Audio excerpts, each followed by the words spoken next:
देखिए पिछले सेशन में हम लोगों ने यहाँ पे एक यूज़र रजिस्ट्रेशन का जो टास्क है वो हमने पूरा कर लिया था। बट यूजर रजिस्ट्रेशन के लिए, अच्छा, ये जो टास्क मैंने यहाँ पे पूरा किया था, अगर इसमें कोई कंफ्यूजन है तो आप पूछ सकते हो। ठीक है, कोई भी नहीं अगर सर, नोट पे लिखो गया था सर, सारा कर लिया था हाँ ये। ठीक है, बहुत अच्छा बात है। अगर आप लोगों को कोई कंफ्यूजन हो तो आप लोग बता दो। कोई कंफ्यूजन? सर मतलब हम लोग जब बीन्स बनाते हैं, डाव बनाते हैं, हाँ हाँ तो हाँ। ये मतलब कब बनाएंगे? मतलब इसमें तो अभी बना लिए कि हमको डाटा जरूरत है, तो आगे कभी मतलब कब पता चलेगा कि हमको बीन्स बनाना है, डाव बनाना है? हमेशा और हमेशा हर सिचुएशन में। देखिए जावा के अंदर जब भी प्रोजेक्ट बनाते हो और स्टैंडर्ड प्रोजेक्ट होता है, ठीक है ना, और वो एंटायर आर्किटेक्चर को फॉलो करता है। एंटायर आर्किटेक्चर का मतलब ये होता है, पहले तो आप समझ लो कि कितने टाइप के आर्किटेक्चर होते हैं। एक होता है हमारा वन टायर, एक होता है टू टायर, एक होता है एन टायर, ठीक है ना।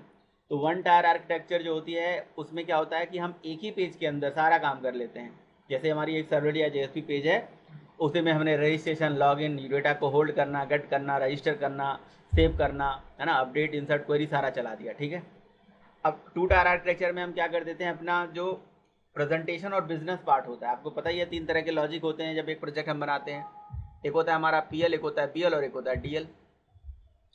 तो जो प्रेजेंटेशन पार्ट होता है और जो बिजनेस पार्ट होता है ना, बिजनेस लॉजिक और प्रेजेंटेशन लॉजिक, है ना, इसको हम अलग अलग कर लेते हैं।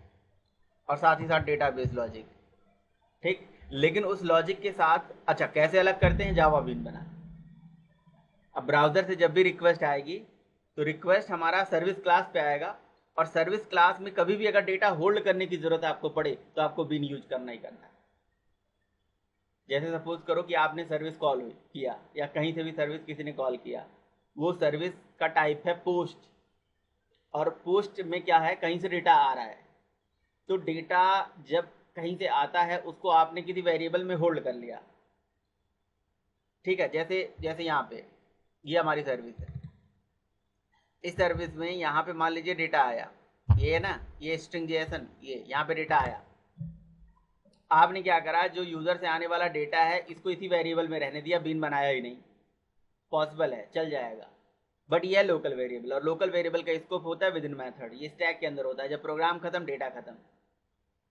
क्या आपको ऐसा नहीं चाहिए कि ये डेटा जो यूजर से आया है किसी किसी ऑब्जेक्ट में संभाल के रख लो, और जब भी जरूरत पड़े उस ऑब्जेक्ट को कॉल करते रहो, डेटा आता रहेगा? तो बस बीन बनाओ।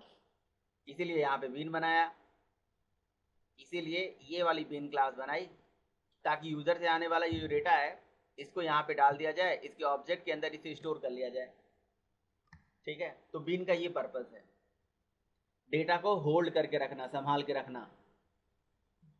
क्लियर? अच्छा, और डाओ, डाओ इसलिए क्योंकि बीन तो अलग पर्पज के लिए, डेटा को संभाल के रखने के लिए। बाकी जो बिजनेस लॉजिक होगा वो क्या सर्विस क्लास में लिखेंगे? अगर इसी क्लास में लिख देंगे तो हमारा कॉम्प्लेक्स हो जाएगा ये कोड। कहीं ना कहीं ये जो मेथड है, ये जो सर्विस मेथड है, यूजर रजिस्टर्ड मेथड है, ये कॉम्प्लेक्स हो जाएगा। तो हर एक पर्पज के लिए अलग से डाओ बना लो। रजिस्टर के लिए रजिस्टर डाओ, लॉगिन के लिए लॉगिन डाओ, मेलिंग के लिए मेलिंग का डाओ, या अगर आप करना चाहते हो, सपोज करो प्रोडक्ट की डिटेल दिखाना चाहते हो, उसका डाओ अलग बनाओ, फॉरगेट पासवर्ड का अलग डाओ बनाओ, इस तरह से काम करो। समझे आप? ये स्टैंडर्ड है। तो आपकी रिक्वेस्ट आई ब्राउजर से, वो गई आपकी सर्विस क्लास के पास, सर्विस क्लास ने उसकी रिक्वेस्ट से आने वाले डेटा को डाल दिया बीन में, और उसके बाद वहां से डेटा चली गई डाओ के पास, डाओ से रिजल्ट फिर से रिटर्न होकर सर्विस के पास आई, और सर्विस से रिस्पॉन्स पहुंच जाएगा किसके पास, फिर से ब्राउजर के पास। तो मतलब presentation part, business part, database part, सारा चीज अलग अलग हो गया, है ना। नॉर्मल वेब एप्लीकेशन में क्या करते हैं, सिंगल सर्वर या जेएसपी में सारा काम कर लेते हैं। लेकिन अगर आपको डेटा सेपरेट करना होता है तो बीन बनाते हैं, फिर डाओ बनाते हैं। और डाओ में जब अलग अलग काम के लिए अलग अलग डाओ बना लेते हैं तो अनटायर आर्किटेक्चर में ही आ जाता है, ठीक है। तो यहाँ पे हमने क्या किया था कि हमने यूजर से आने वाला डेटा गेट कर लिया, बीन में स्टोर कर लिया, बीन से हम पहुंच गए डाओ में, और डाओ के अंदर एक सेव मेथड हमने बनाया था। अब ये सेव मेथड जो है हमारा, जो डेटा स्टोर करेगा, उसको स्टोर करने से पहले ही उसके ईमेल को, यहाँ पे ईमेल के बिहाफ पे उसको चेक करा लिया गया कि भाई अगर वो ऑलरेडी एग्जिस्ट करता है तो ये मैसेज आ जाए। और इंसर्ट के लिए मैंने नेम, ईमेल, मोबाइल, पासवर्ड के साथ साथ ओटीपी यहाँ पे हमें स्टोर करना था। ओटीपी में हमें यहाँ पे, हमने यहाँ फिक्स कर दिया था एक ओटीपी। ऐसा ऐसा नहीं होता है रियल एप्लीकेशन में, तो ऐसा नहीं होता है। तो आप क्या कर लीजिए, स्टेटस इनएक्टिव फिक्स कर लो, चलो ठीक है, समझ में आ रहा है। लेकिन ये रैंडम यहाँ पे एक नंबर है होता है ना, उसके थ्रू आप क्या कर सकते हो, कोई रैंडम नंबर जनरेट कर सकते हो। तो रैंडम क्लास का ऑब्जेक्ट बना लीजिए। देखिए यहाँ पे रैंडम एक क्लास होती है यूटिल पैकेज के अंदर, इस क्लास का ऑब्जेक्ट बना लीजिए आप। तो आप अगर इसी के अंदर बनाना चाहते हो, यहीं बनाना चाहते हो यहीं बना लीजिए, कोई दिक्कत नहीं है। ठीक है, इसे यहाँ से इंपोर्ट कर लीजिए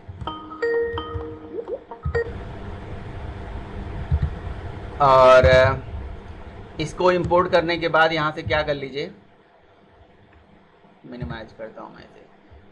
अब ये रैंडम एक क्लास है जो यूटिल पैकेज के अंदर है, ठीक है, उसका ऑब्जेक्ट तो हमने बना दिया, बट उसके अंदर एक मेथड होता है नेक्स्ट इंट, है ना। तो जितना next int method, next double method, next float method, सब इसके पास मेथड है। तो नेक्स्ट इंट मेथड में हमने 15 यहाँ पे लिख दिया, तो इतने डिजिट के लिए वो क्या करेगा, रैंडम नंबर हमें देगा, इसी नंबर से आगे आगे पीछे ऐसे कुछ करके, ठीक है ना। तो यहाँ पे हमारा एक नंबर आ गया। अब यही नंबर जो है उठा के यहाँ पे आप पास करा लो।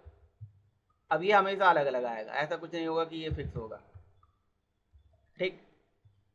अच्छा, अब हम क्या चाहते हैं कि रैंडम नंबर तो आ गया, लेकिन जैसे यूजर रजिस्टर करे, रजिस्टर करते ही इसका ओटीपी तो डेटाबेस में स्टोर हुआ, बट यही सेम ओटीपी कहाँ पहुँच जाए, उसके उसके ईमेल पे पहुँच जाए, ठीक है। तो इसके लिए आपको मेलिंग की एपीआई यूज करनी पड़ेगी, ठीक है। तभी हम क्या करेंगे, जब हम कहीं कहीं रजिस्टर वाली एपीआई को चलाएंगे, तो रजिस्टर वाली एपीआई के चलते ही कहीं ना कहीं मेल भी जाएगा, ओटीपी भी जाएगा।